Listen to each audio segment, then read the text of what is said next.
Good afternoon students. So today we are going to start our third chapter development of groundwater and well hydraulics.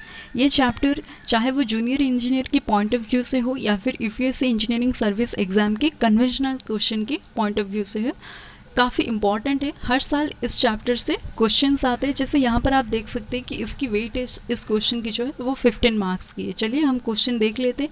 एक aquifer है जिसकी thickness 20 metre की है and जो कि overlain है by an impermeable layer of thickness 30 metre.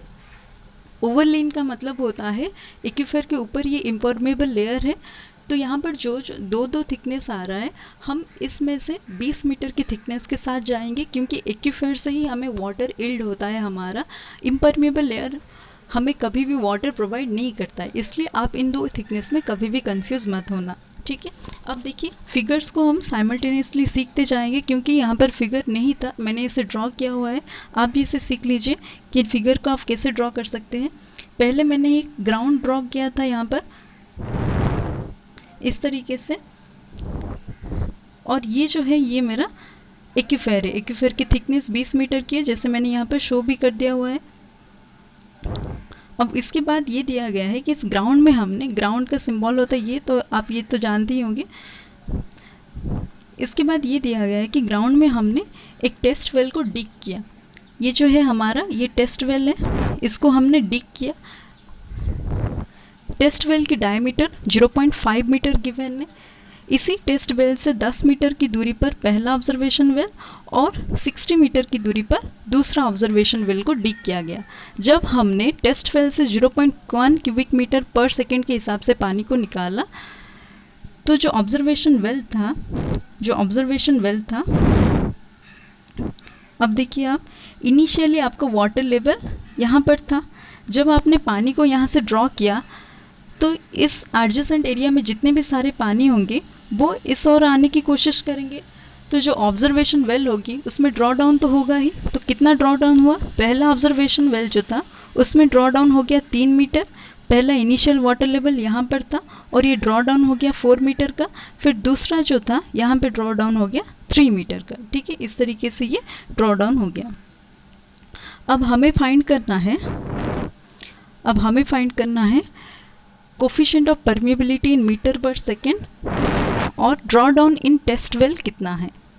चलिए हमने गिवन डेटास को लिख दिया, जो कि हमारा सूचना दी गई थी प्रश्न में, उसी हिसाब से हमने जो गिवन डेटा से उसे लिख दिया।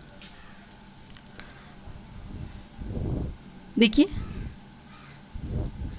ठीक है, क्योंकि ये कन्फाइंड एक्वीफर का केस है इसलिए इसमें जो फॉर्मूला यूज़ होगा वो होगा 2 पाई KB into S1 minus S2 divided by 2.303 log of base 10 R2 divided by R1। अब इस फॉर्मूले में क्या चेंजेस आप कर सकते हैं और आपको जो करना भी चाहिए, देखिए जैसे मैंने यहाँ पर इसे S1 माइनस S2 लिया है। आप एक काम करना, जब आप क्वेश्चन प्रैक्टिस कर रहे होंगे इसे S2 माइनस S1 लेकर करना और डिनोमिनेटर में आप इसे R1 डिवाइडेड बाई R2 इस तरीके से लिखकर क्वेश्चन को प्रैक्टिस करना।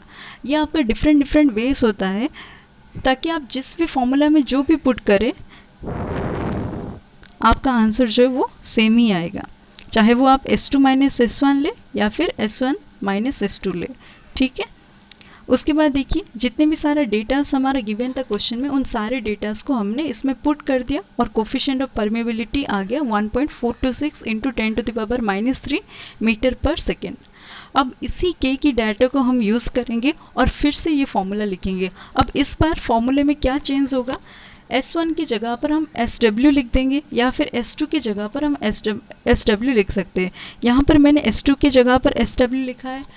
आप इसमें और क्या क्या लिख सकते हैं, फॉर्मूला और क्या क्या आप चेंज कर सकते हैं। देखिए जैसे मैंने यहाँ पर S1 माइनस SW लिखा है, आप इसे S2 माइनस SW लिख सकते हैं या फिर आप इसे SW माइनस S2 लिख सकते हैं, ठीक है, या फिर आप इसे SW माइनस S1 भी लिख सकते हैं। इसी हिसाब से आपका जो डिनोमिनेटर में रेडियस है आप उसे चेंज करते रहना। अगर आप ऊपर S2 माइनस SW लिखेंगे तो डिनोमिनेटर में आप RW डिवाइडेड बाई R2 लिखना, ठीक है। अब क्या होगा, जितने भी सारे डेटास थे हमें पता है कोफिशिएंट ऑफ परमेबिलिटी हमने तो फाइंड कर ही दिया है। अब इसको हम इस फॉर्मूले में पुट कर देंगे। इस फॉर्मूले में पुट करने के बाद जो ड्रॉ डाउन इन वेल आएगा वो आ जाएगा 6 मीटर। जैसा आप यहाँ पर देख सकते होंगे, ड्रॉ डाउन जो वेल में आएगा वो 6 मीटर आएगा। देखिए विड्थ का जो 20 मीटर है, मैंने इसे क्योंकि फॉर्मूला जो सॉल्व करते वक्त मैंने नहीं लिखा था इसलिए ये थोड़ा सा गलत हो गया था, इसलिए ये वाइटनर मैंने यूज़ किया हुआ है। बाकी आप जब फॉर्मूला इसे सॉल्व करेंगे तो आपका आंसर 6 मीटर ही आएगा। ठीक है, चलिए तो इस तरीके से आपको क्वेश्चन को सॉल्व करना है, क्वेश्चन को अप्रोच करना है। जैसे मैंने कहा कि आप अलग अलग तरीके से इसको करने की कोशिश कीजिए। मैंने यहाँ पर S1 माइनस SW लिया है, आप इसे S2 के टर्म में भी लिख कर कीजिए ताकि आंसर सेम आएगा और आपका प्रैक्टिस भी अच्छे से हो जाएगा। ठीक है, थैंक यू।